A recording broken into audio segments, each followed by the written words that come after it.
اعوذ باللہ من الشیطان الرجیم بسم اللہ الرحمن الرحیم۔ سورہ مریم کی چند آیتیں پڑھ رہا ہوں۔ آیت نمبر 73 سے لے کر آیت نمبر 76 تک۔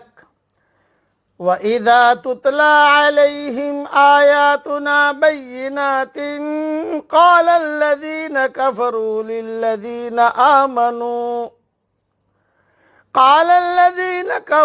للذين آمنوا أي الفريقين خير مقاما وأحسن نديا۔ اور جب ان کو ہماری کھلی کھلی آیتیں سنائی جاتی ہیں تو انکار کرنے والے ایمان لانے والوں سے کہتے ہیں کہ دونوں جماعتوں میں سے، دونوں گروہوں میں سے کون بہتر حالت میں ہے اور کس کی مجلس زیادہ اچھی ہے۔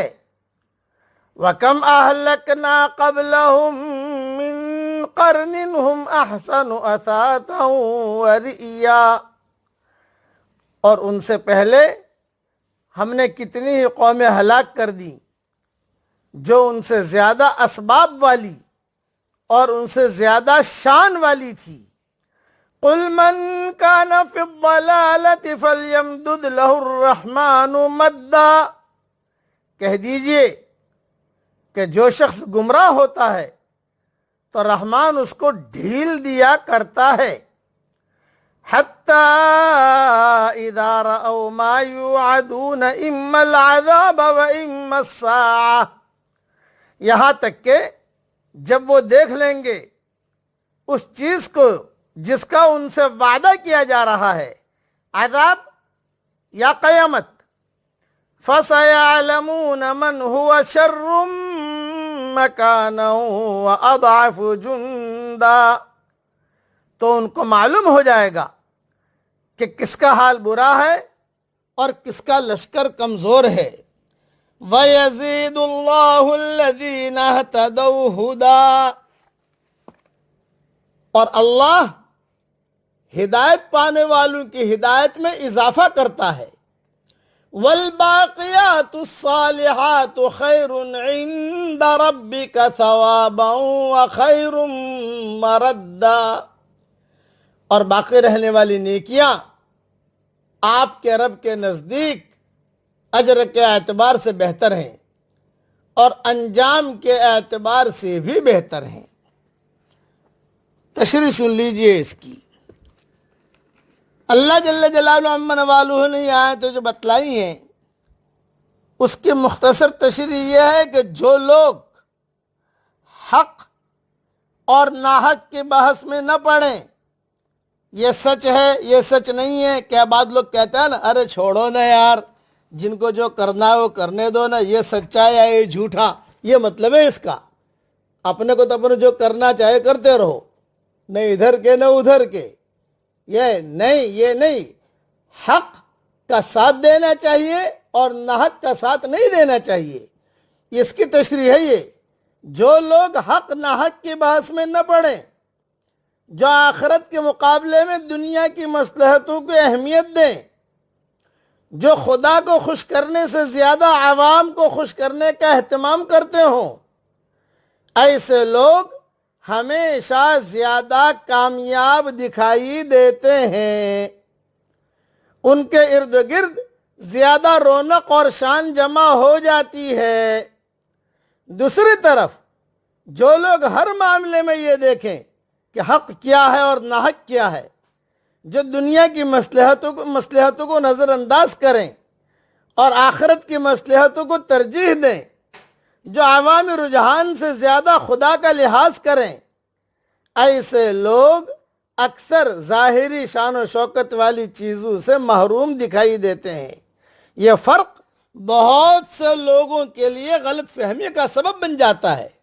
بہت کم مجمع اسے سمجھنے لگتا ہے کہ بھی یہ میں کیا کر رہا ہوں، سمجھ میں نہیں آتا اسے۔ یہ فرق بہت سے لوگوں کے لیے غلط فہمی کا سبب بن جاتا ہے۔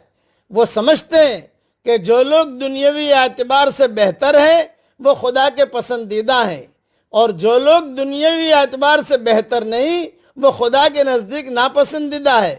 مگر یہ معیار سراسر غلط ہے اور ماضی کی تاریخ اس کی تردید کرنے کے لیے کافی ہے۔ کتنے پرفخر سرزمین کے نیچے دفن ہو گئے، کتنے محل ہیں جو آج کھنڈر کے سوا کسی اور صورت میں دکھنے والوں کو نظر نہیں آتے۔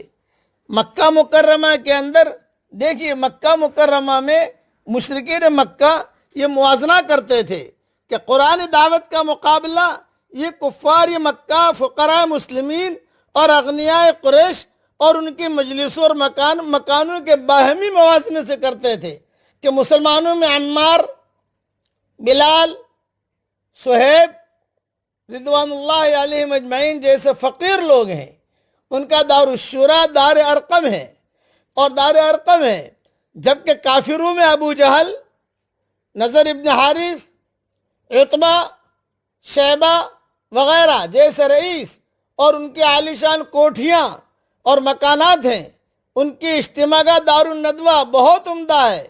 اس لیے اللہ تعالیٰ نے فرمایا دنیا کی چیزیں ایسی نہیں ہیں کہ ان پر فخر و ناز کیا جائے یا ان کو دیکھ کر حق اور باطل کا فیصلہ کیا جائے۔ یہ چیزیں تو تم سے پہلی امتوں کے پاس بھی تھی، لیکن تکذیب حق کی پاداش میں انہیں ہلاک کر دیا گیا۔ دنیا کا یہ مال و اسباب انہیں اللہ کے عذاب سے نہ بچا سکا۔ یہ بہت اہم مضمون ہے، اسے دھیان میں رکھنا۔ اس لیے ہمیشہ یہ دیکھو کہ حق کیا ہے، باطل کیا ہے، حق اور ناحق کیا ہے۔ حق کا ساتھ دو اور ناحق کو چھوڑ دو، اور بقیہ تفصیل ریاض التفسیر میں دیکھ لیجئے گا۔ اللہ تعالی ہمیں حق کا ساتھ دینے کی ہم سب کو توفیق عطا فرمائے۔ اور ایک بات یہ ذہن میں رکھنا، سرکش آدمی کو سرکشی کا موقع ملنا مہلت امتحان کی وجہ سے ہوتا ہے، نہ کہ کسی حق کی بنا پر۔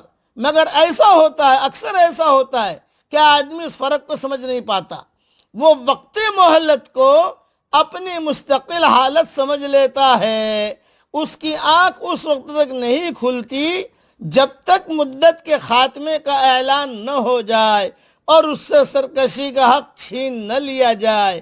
خدا اپنی مصلحت کے تحت کسی کو دنیا میں ہی یہ تجربہ کرا دیتا ہے اور کوئی سی حال پر باقی رہتا ہے، یہاں تک کہ موت اس کو وہ چیز دکھا دیتی ہے جس کو وہ زندگی میں دیکھنے پر تیار نہ ہوا تھا۔ اللہ تعالیٰ صحیح راہ پر چلنے کی ہم سب کو توفیق عطا فرمائے، اور حق کے ساتھ رہنے کی اور حق والوں کے ساتھ رہنے کی اللہ ہم سب کو توفیق عطا فرمائے۔ آمین۔ وآخر دعوانا ان الحمدللہ رب العالمین۔